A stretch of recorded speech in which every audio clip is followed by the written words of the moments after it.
theme for our first panel is hiring and grooming talent for the future. I think that is something that we are all concerned about, and we all agree that an organization is a reflection of its people. And the leaders and senior management do play a very central role in defining not just the organization's success, but also how it is as a place to work in its day to day functioning. In this panel, we are going to discuss some key questions around how leadership and senior management can identify right talent and also mentor and coach them to really take on inspiring leadership roles. I would now like to invite our esteemed panelists for the first panel. Srikanth Vishwanathan, CEO of Janaagraha Center for Citizenship and Democracy. Shaveta Sharma Kukreja, MD, Central Square Foundation. Ingrid Srinath, Director, Center for Social Impact and Philanthropy at Ashoka University. Moderating the panel is Shreya Sethi, Associate Director, International Innovation Corps. Thank you, Maha, for that introduction, and it's my privilege to be able to introduce this panel to you. We have with us today people from a variety of sectors and backgrounds, and it's going to, I'm hoping for a very interesting discussion. So Ingrid Srinath is the director for the Center of Social Impact and Philanthropy at Ashoka University. She's been a passionate advocate of human rights and social justice in civil society for the past 19 years. She transitioned from a 12-year career in advertising to the non-profit sector in 1998 with CRY, where she was CEO from 2004 to 2008.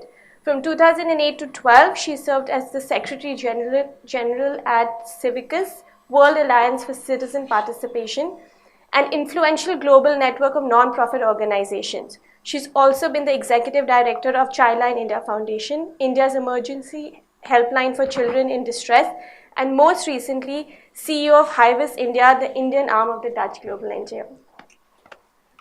Shaveta Sharma Kukreja is part of the founding team at Central Square Foundation.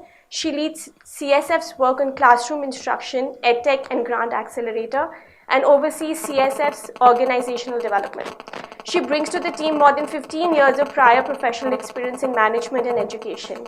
Her corporate background includes work with BCG, Global Vantage, and Citibank. She's also been visiting faculty member in the human resource and organizational behavior disciplines at various business schools in Delhi. Shaveta is also the founding director of Indian Leaders for Social Sector, an initiative to bridge the senior leadership talent in the social sector. Srikanth Vishwanathan is the CEO of Janaagraha Center for Citizenship and Democracy. His area of interest lies in the urban sector with a focus on city system reforms spanning Janaagraha's flagship report, the annual survey of India's city systems, and municipal finance reforms. He has also been the associate member of the Institute of Chartered Accountants of India for 14 years prior to his role at Janaagraha and has a wealth of experience in banking and auditing. So organizations are essentially successful based on the talent they hire, but retention is really what keeps institutions sustainable. The problems that we've seen at the International Innovation Corps has been pay cuts, mobility, working in rural areas without the comforts of urban life that most people are used to, language barriers, and an essential burnout. Coming from a corporate career, a lot of the associates that we have come from accounting, consulting, banking. And the kind of work expectations and the systems and structures in place that they are used to really don't exist in this sector in a lot of ways. So to some extent, passion is sustainable, but really how long is that sustainable, and how we would love to hear from each one of you how you've tackled this issue of hiring and retention, and what are some of the learning modules that you really put into place to be able to drive these structures in place. Ingrid? I'm thinking back to my first year when I transitioned from the private sector to the nonprofit sector, and I describe it now as every Monday morning I would come in and beat my head against this wall, and every Friday evening I'd go home with this colossal headache and wonder, what am I not getting? And what are they not getting? And why don't they get it? And I was fortunate that there were two of us making this transition into CRY at the same time, and we'd known each other previously. And so we could provide each other with this sort of tea and sympathy, we used to call it, on a daily basis to tide us over we'd have a daily rant, essentially. But I think one of the upsides of that was that we figured this was something that everybody who made this transition was going to need. And so we sort of then designed for it. We also knew then that, there's going to be the 6-month wobble, we would call it. 6 months in when passion and fervor starts to sort of flag, and you're looking at the hard realities of living on a smaller paycheck and so on. And so you could actually design internal mentoring to plan for this, because it's predictable. This is not sort of a bolt from the blue. The other one, I think, is to we really learned that we needed to invest time and energy in mission alignment, in building understanding of the mission, building a sense of shared purpose, not just leaving it to people to figure out what it is that they were going to do or why they were doing it.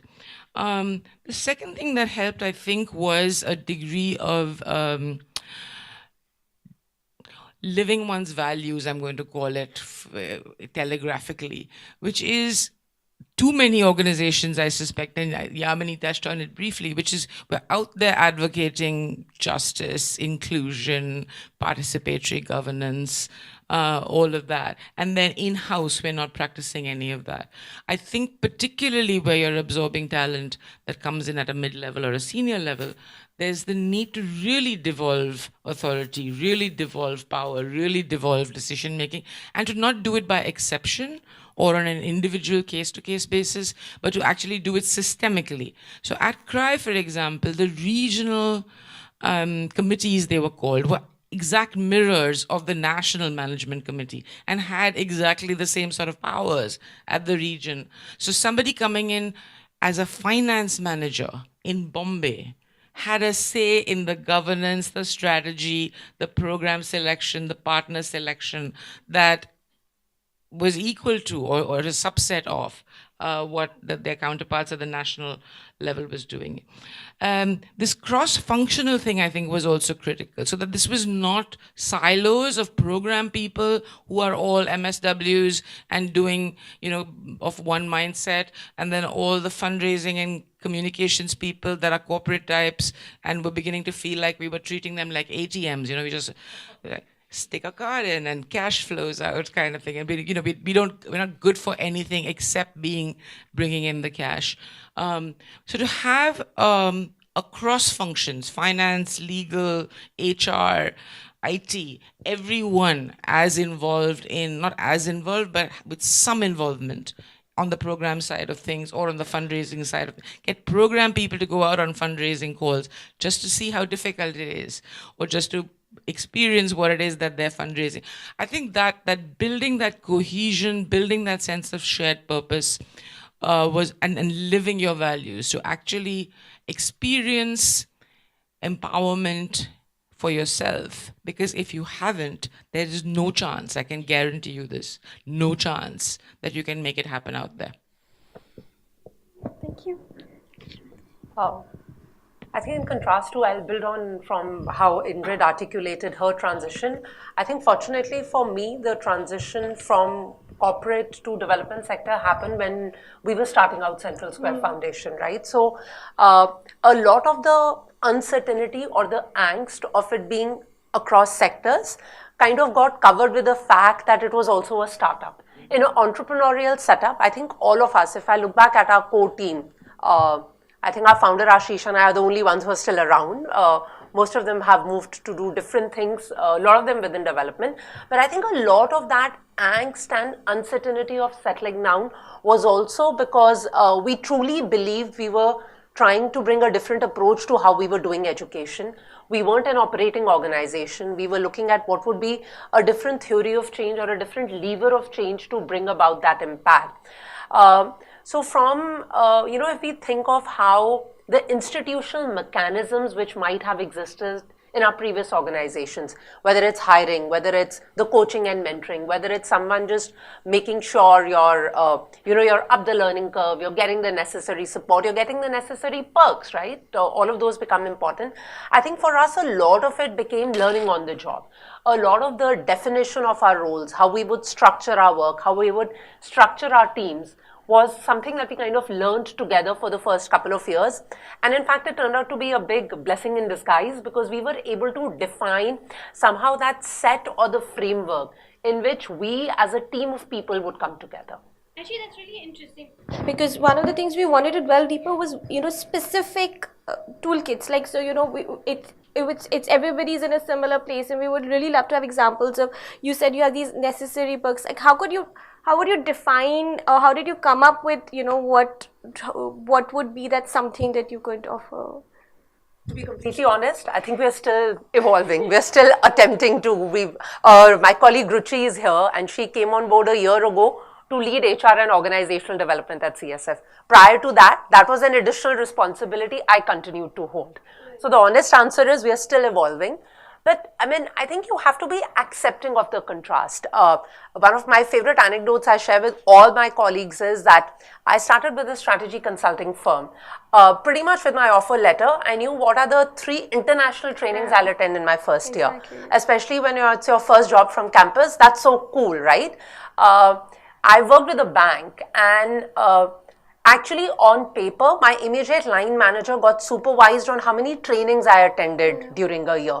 I mean, I remember one conversation, he wanted me to attend a time management training, and in jest, I was like, I think I'm good at it, I can run the training. He's like, you have to attend because I have to report the number of training days you went for, right?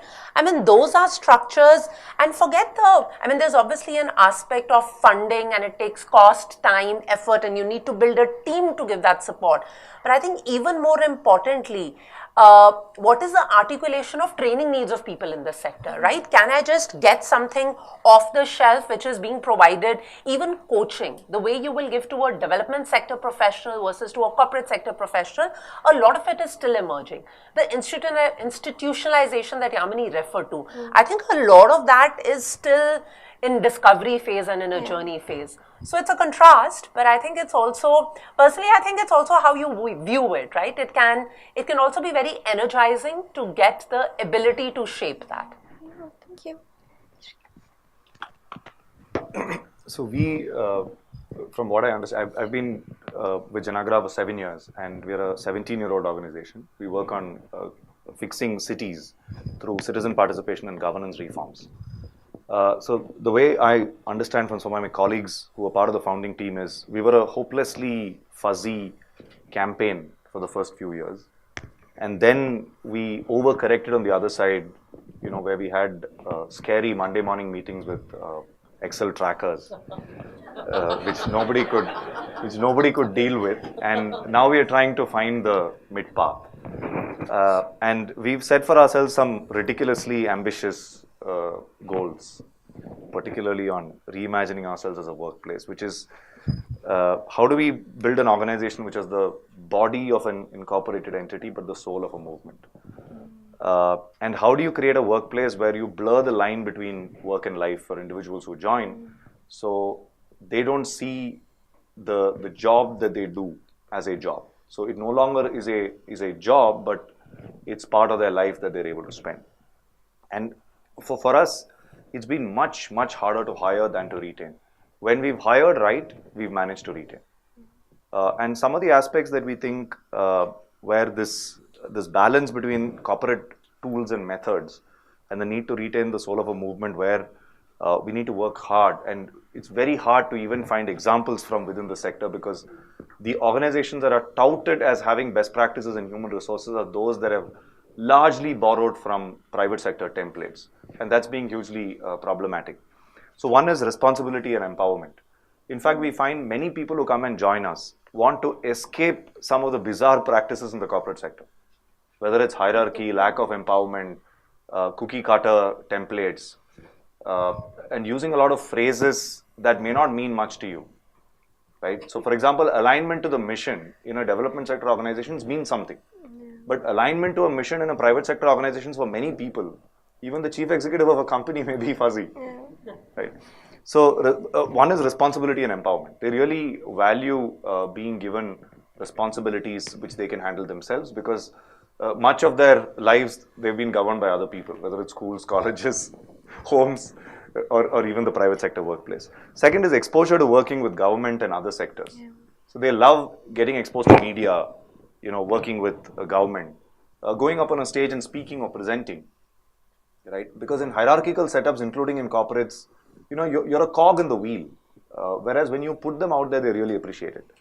The second thing is flexibility, which I think is bizarre even in the development sector because we borrowed from the corporate sector, right? And we found that some of our best talent we've been able to retain because we just dispensed with some policies. Yeah. So I had our current head of research before she became a PIO. She's a Dutch national. And she was subject to that FRRO rule which says you have to pay a minimum of USD 25K.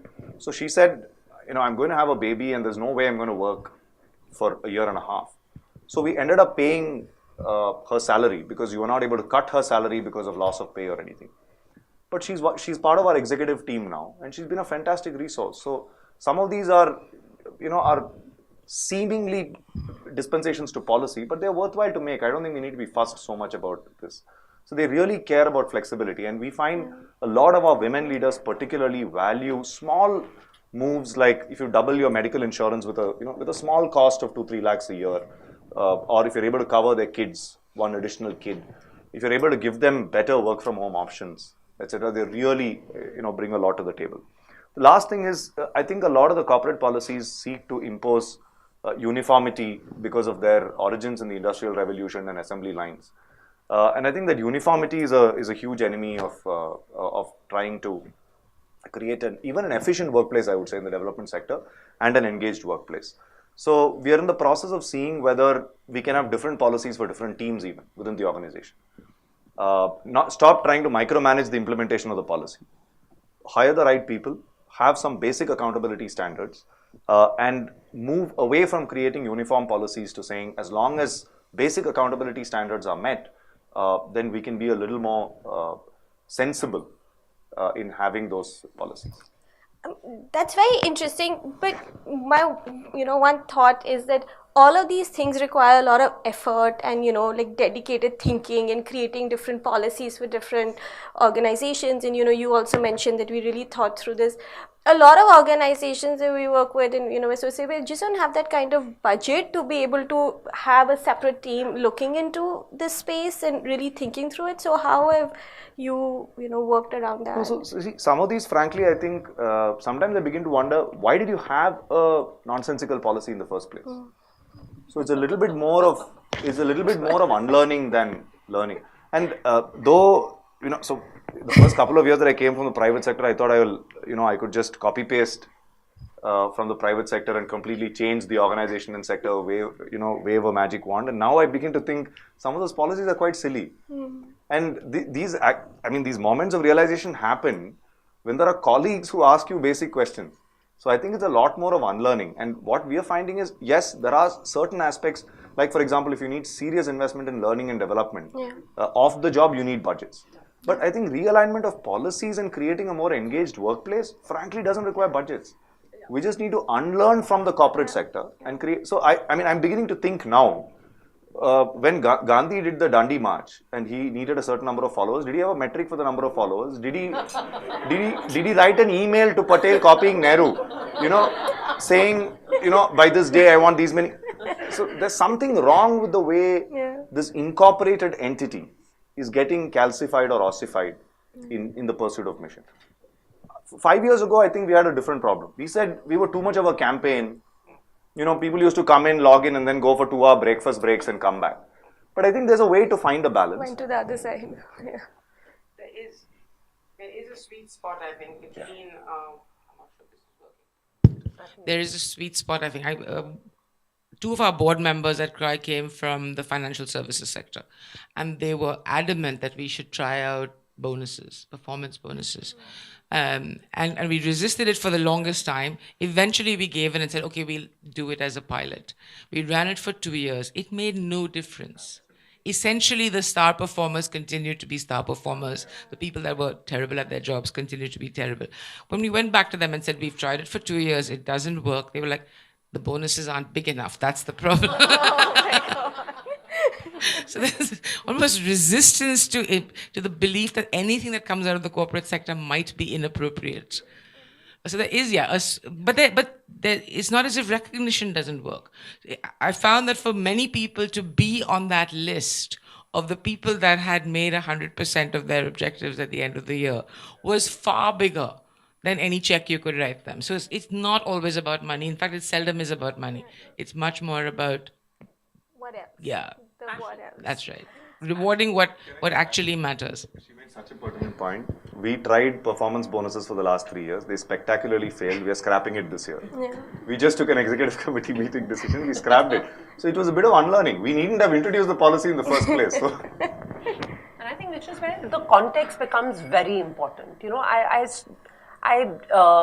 personally very strongly believe that what's working for the corporate sector, more power to the cause. Please continue to pay bonuses and make them disproportional, because clearly there's a business case for that.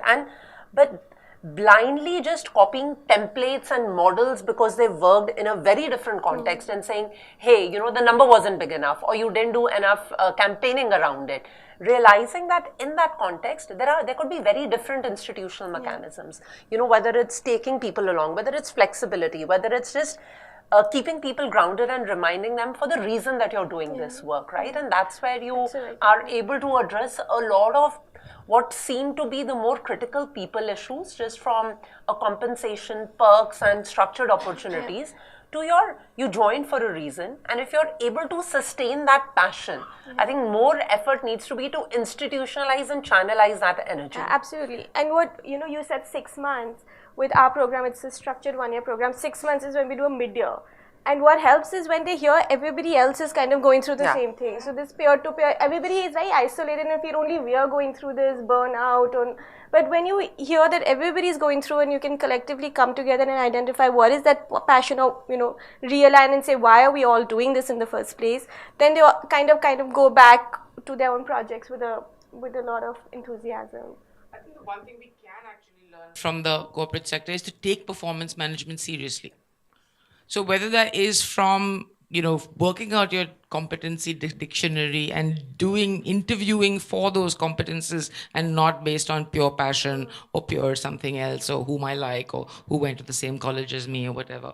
And then actually working out learning and development plans for each person, delivering on them, figuring out what group learning is necessary, what individual learning is necessary, walking a person really through what that trajectory could look like, and then providing them the support to make that trajectory happen. Not just sort of leaving. I think quite often in the sector, we set people up to fail. We elevate them to a responsibility they're not ready for. We don't then give them the support they need to make that, to deliver on those responsibilities, and then we hold them responsible for they will hold themselves responsible and feel awful because they feel that they've let the organization down or let the mission down. So I think taking performance management seriously is something that we need to do much more of. Ingrid, I did want to ask you, so I think Yamini talked about it earlier, and Shaveta too, about this building institutions of excellence. And what, you know, how have you seen examples of where we see a lot of these where, you know, we have very strong founders, but the mission and the vision dies with them, or, you know, there isn't a lot of thinking into how are we going to sustain, grow, and think about succession. So have you been seeing some examples of that? So I've been lucky in that the organizations I've worked in the sector have all actually been pretty good at managing successions. Cry, unfortunately, lost his rip and died when he was 44, leaving a bit of a vacuum. But thanks to the board and the second line of leadership, they were able to sort of manage that transition reasonably well.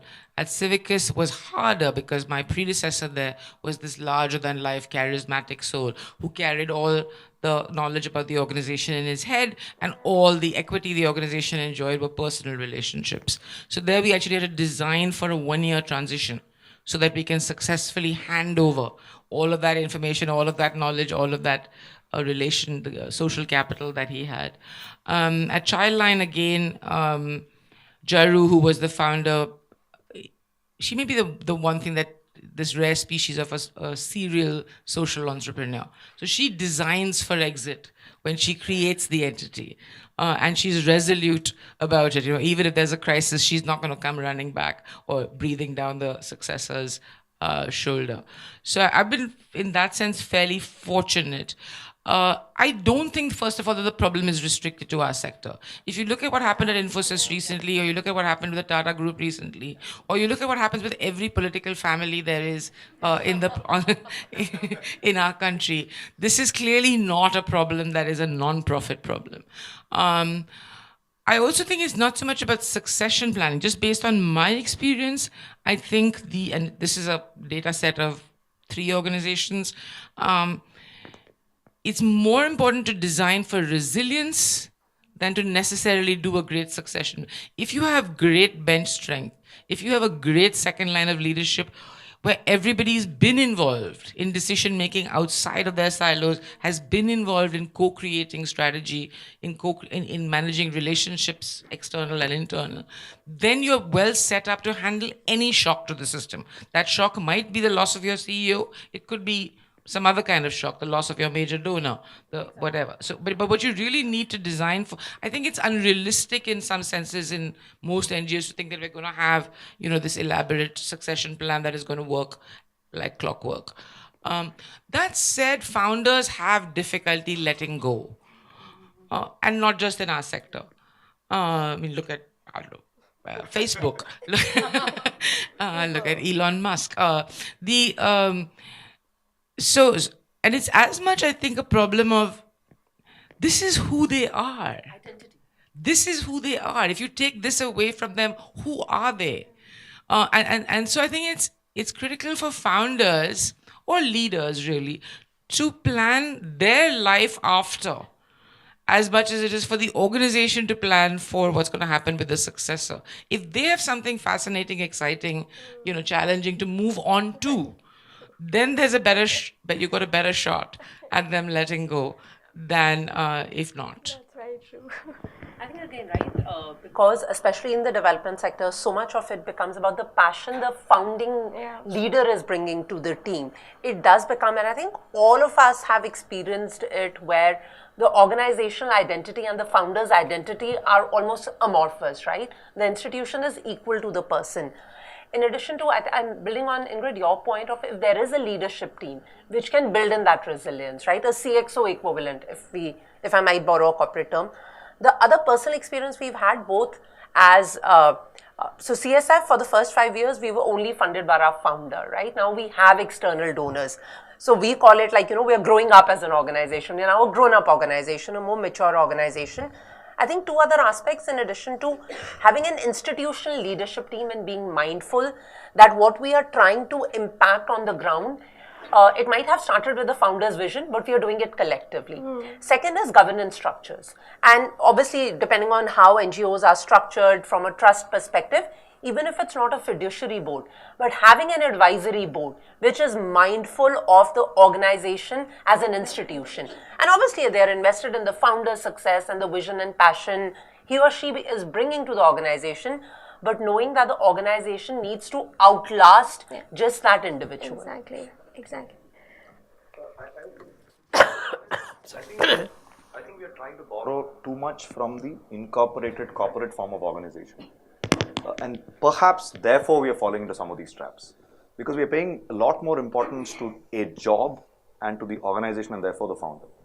Maybe there's a case for us to learn more from religious organizations and from political organizations as well for the form, for the form of the entity. Because we hardly hear any of us in these sessions borrow from those 2 forms of organizations for learnings we may have on leadership, because they are, the largest organizations in the world are political parties and religion.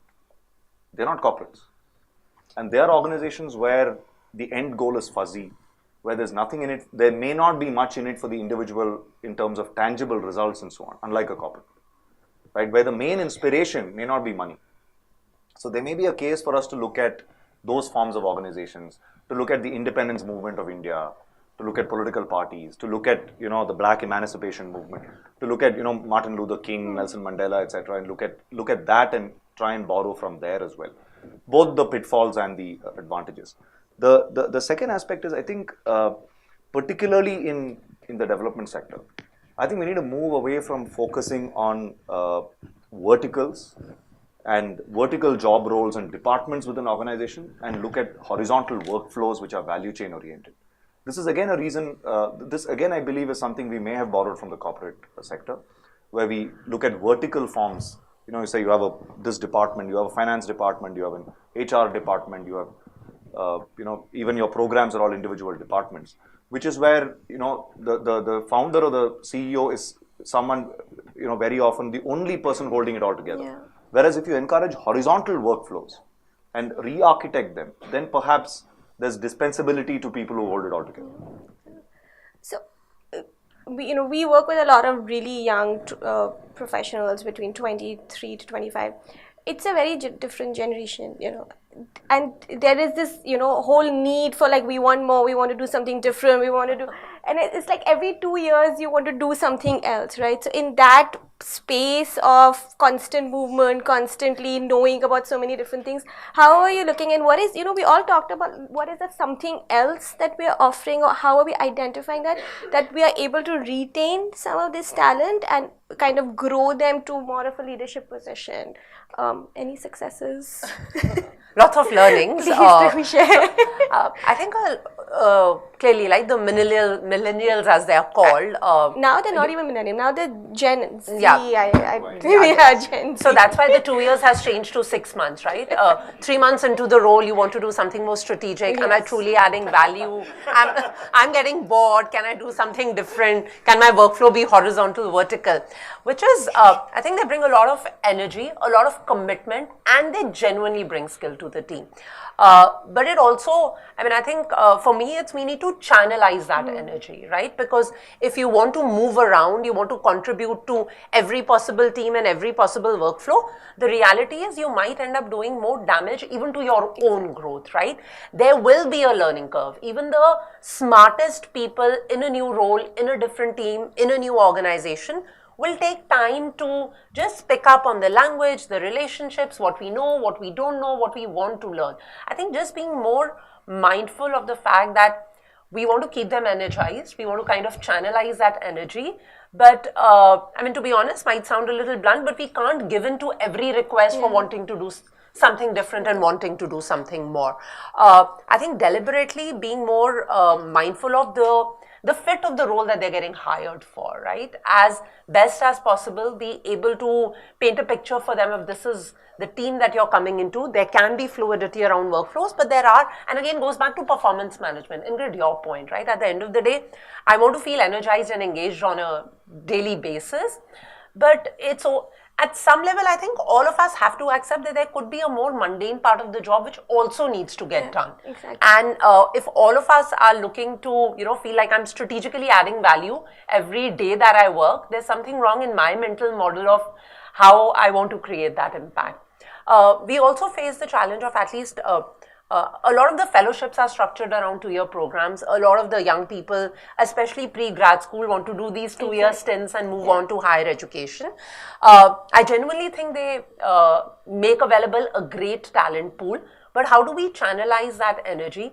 And that's where maybe some more structuring, whether it's around performance management, whether it's even some more, we keep them engaged with more fluid workflows, but keep it structured enough where, to be honest, they also should be able to grow. What's the upskilling, whether it's around the competencies that they are being, it has to go beyond what I might have done on campus, for example. There's some roles, and particularly at entry level, where you, at least in our case, we're designing for attrition. We're saying in these roles, we can reasonably expect these people to spend a year or two, and they will move on to higher. So let's design for that. Let's not fight what is sort of a fact of life. And so then you plan your recruitment, you plan how that role transitions, or almost creating a pool of talent at that level so that you can keep refreshing it.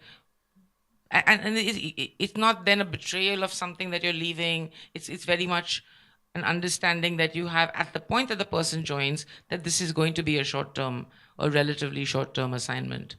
I've had one person just go off to do their MBA, another person that's just joined who's quite clear this is a 12 or 13-month assignment, another person who will be transitioning out shortly to go back and do her PhD. So, but that's something we're designed for. You recognize it right up front. Yeah. Ingrid, if I may, recognize that, but also know that if there are people who are willing to stay that third or fourth year. Yeah. We've had, I mean, the numbers are small, but we've also had people who've said, okay, I'm actually feeling good about what I'm doing. And now I feel I'm contributing, the organization's growing, I'm growing.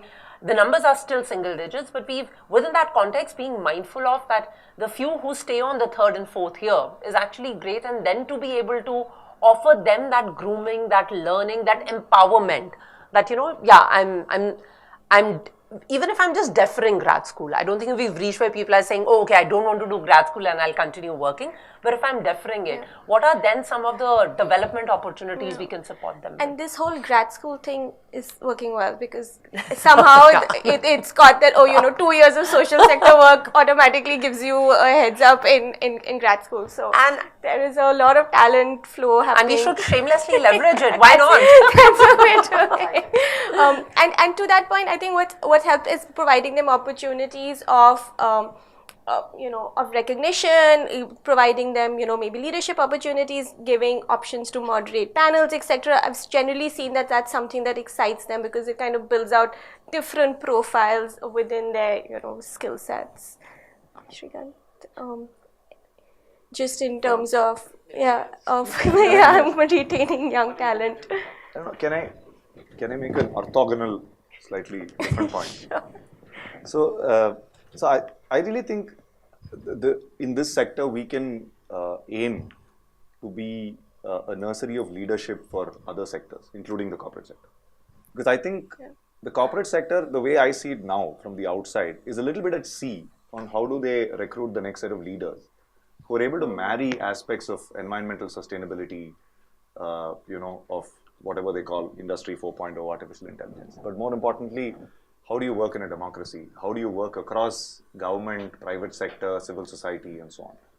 So they are almost at their wits' end, which is why you see a lot of this, trying to use volunteering as employee motivation, and you see photo ops with t-shirts and all of that.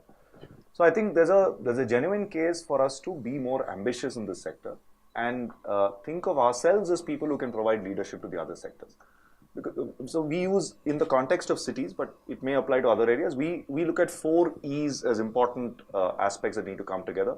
One is economic growth and jobs. The second is equitable access to opportunities and services. Third is environmental sustainability. And fourth is engagement, which is strengthening democracy.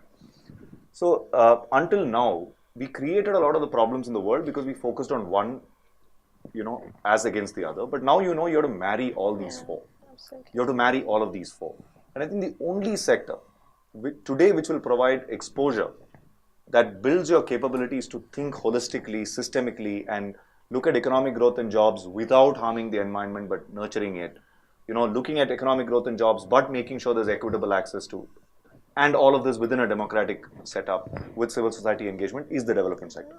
It is true that the development sector in India is also siloed and fragmented, but I think it's a lot more hopeful that next set of leaders will come from this sector. There's a case for us to be ambitious. Therefore, I think as far as millennials are concerned, it's important that we use some of the old world values and memes of saying that you have to be a little patient, and the fact that it's not a fast food generation. In fact, I mean, you look at some of the examples in this sector. I keep thinking of people who died before 15th August 1947, right? Or a little before they knew that India would gain independence on that day. So there are people who perhaps hundreds of thousands of them would have spent their entire life working for a cause, the fruits of which they didn't see in their lifetime. So there is a deep sense, and I don't believe that there is a case to say that some of the challenges that we are confronting today are perhaps more complex than the independence movement, because there you had one common enemy and you had to chase that person out of a particular physical space. But here you're trying to fix the physical space in which all of us are living, and you want to do it amongst ourselves. You have politicians, you have bureaucrats, you have civil society, you have different groups of people who are trying to do that in a physical space, which is far more complex. So there's a case for us to make this case to the millennials. Yes. I think we will move on to some questions. Maybe we can take a couple of questions clubbed together and then we can have individual panelists answer them. Any questions, please? Thank you, panelists, for sharing your perspective.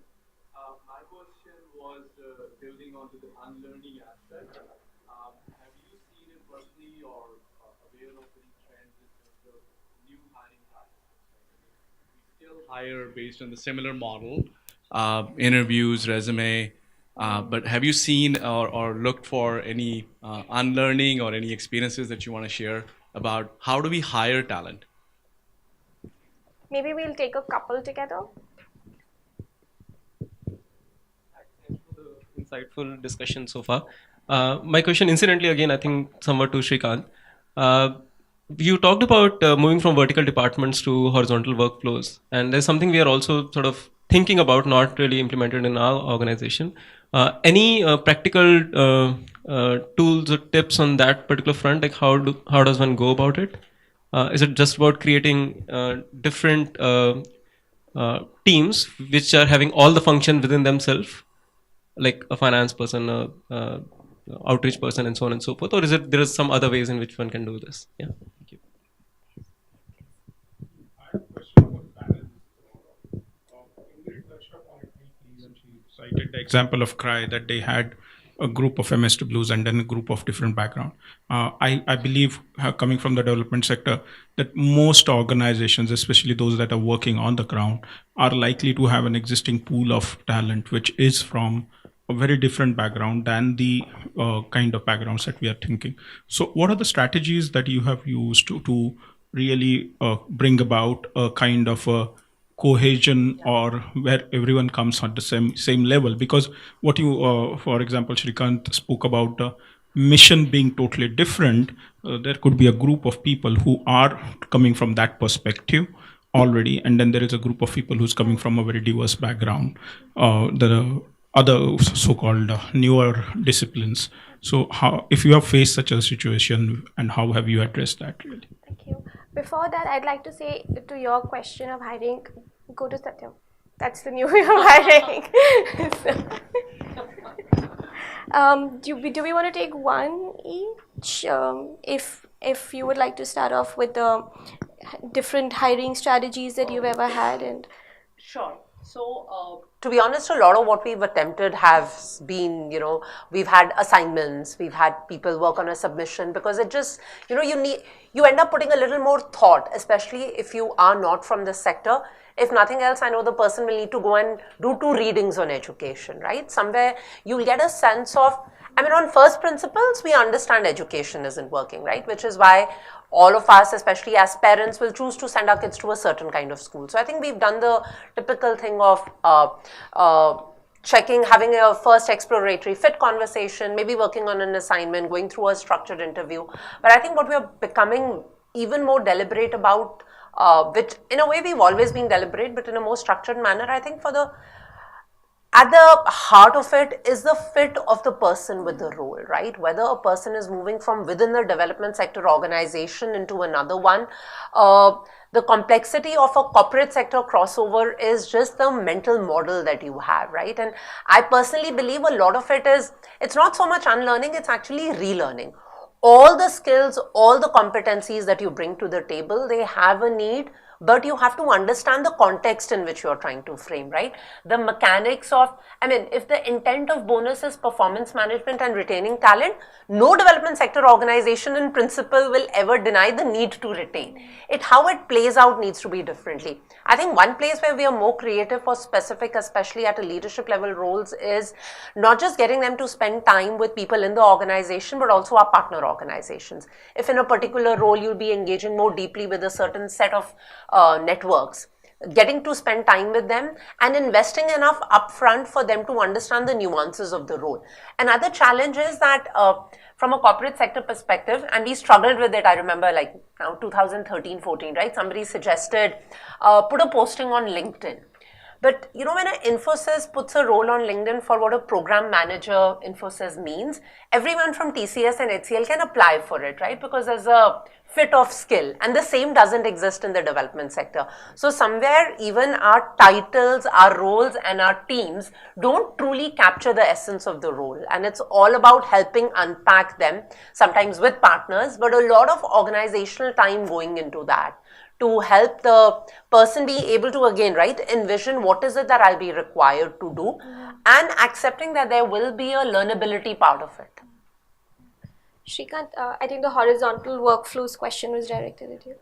One of the biggest challenges we are facing. I can't claim any victory there because getting teams to talk to each other and work together in cohesive manner remains a challenge. But a couple of things that in recent times we've seen work very well is to create project teams or campaign teams certainly drives up the energy significantly. And they start physically sitting together and working together rather than in cubicles, right? They start working in one space, spend a lot of time together. We've seen that give breakthrough results in a limited way, as in for specific projects and so on, or for specific teams. We've seen that give really good results, where you create campaign teams, project teams drawn from different functions. But I don't believe we have the ability currently to do that, including what are traditionally called support functions. So I think finance, HR, admin, legal, IT, etc., will continue to remain separate because otherwise the overheads just multiply to an extent that we can't manage. As it is, it's very hard to cover institutional costs. But within program teams, I think it's definitely possible to create horizontal workflows that are more meaningful. Like Shaveta said, it is difficult to create a mechanism where it's structured yet flexible enough. But I believe it's possible by creating campaign teams or project teams. It's really about building respect for the other function, for the other skill set. And that, I think, can only come from actually understanding what the other side does, where they come from, what value they add, and that can only come from working together. Beyond the sort of campaign teams, one of the things that we found worked was to create, for example, the entire second line leadership across CRI was the team that decided promotions and increments. So this was a cross-functional team so individual supervisors recommended increments and promotions, but the decision on whether those were going to be approved or not was a cross-functional team of second-line leaders, it did multiple things. One is it exposed, if I'm a GM finance, to have to listen to someone in program make the case for why this person ought to be promoted or why this person merits their increment, gives me a far better understanding of what those people do. It sort of equates across functions, but also it built a level of cohesion within that second line leadership team where they saw themselves as collectively responsible for. So it's hard because we all come with our little, chips on our shoulders about MBAs think we kind of know everything, and MSWs think that we are managers by accident is what that MBA expands to. So it is about working together and about building trust. I think some of the organizations I've worked in, because they're also significant fundraising organizations, have actually had the luxury of having almost 50-50. That the population within the organization was equally divided. So there was a creative tension and no one side overwhelmed the other. If it's 90% this and then there's a smattering of the other, it might be harder to sort of establish that equity. Also, in our case right now, we're finding, for example, at the center, because we're the first academic center doing this stuff, we're having to build the field. It's not like there's a pool of people out there that we can recruit. Like your IT company to IT company, we have nobody out there. So we have to literally go in and create the field. One of the routes we're thinking of, for example, is should we have research fellowships, which build the field of research and not just fill our research needs.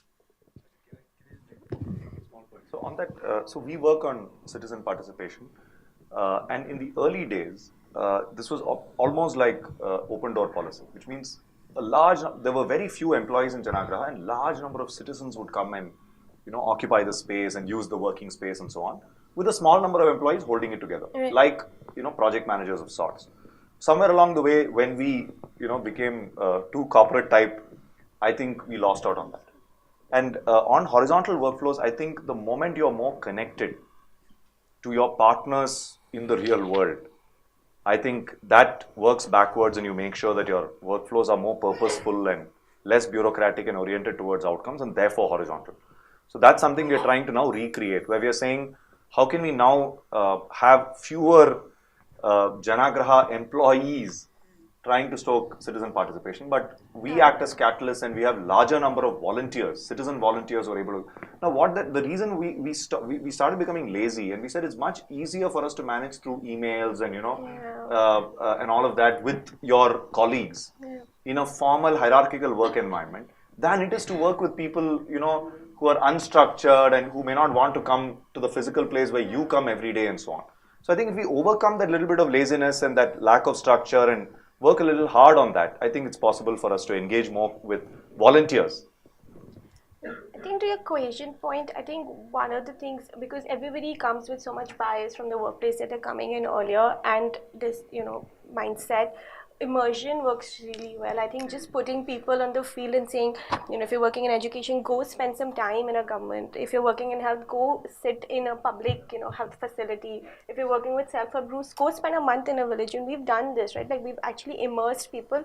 They come back completely different. I think that's when the respect builds up for the other person's job and priorities. So putting them in each other's shoes and kind of role-playing some of these things really also works well. Do we have time for one or two more questions? No, we don't. Okay, Satyam said we don't have any time for any more questions. So we will wrap up here. But I think there were some really interesting things. I think the one thing that Yamini said, and I think we echoed here, was patience. I think we need to have a lot of patience while we're grooming and building. We need to constantly be hand-holding and motivating and mentoring. There needs to be like scheduled sessions. Even if it's not structured learning and development, we need to take out time to just listen to people and hear them. And, the sounding board, Yamini was talking at a senior level, but practically at every level, at the 6-month wobble, you just need to take some time off and say that let's just talk, vent, and that is, and providing opportunity. I think there was a lot of conversation about providing opportunities, empowerment, recognition, so non-financial benefits that we can offer that will help drive motivation. And we also talked about the fact that it's okay that if people want to just work for a year or 2 years, use that, build on that, recognize that, and then, utilize that to the best effort. So thank you so much. You guys have been a great panel, and I think we have some lessons to take away from this. Thank you.